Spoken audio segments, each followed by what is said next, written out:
Hello, friends. Welcome to Creative Medicine.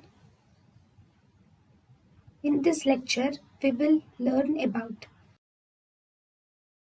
Horizontal transmission of R factor is by in horizontal transmission mainly occurs by conjugation. Thank you.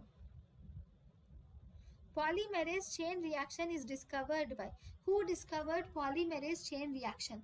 Carrie B. Mullis discovered polymerase chain reaction. Thank you. Multiple drug resistance is spread by multiple drug resistance is mainly spread by conjugation.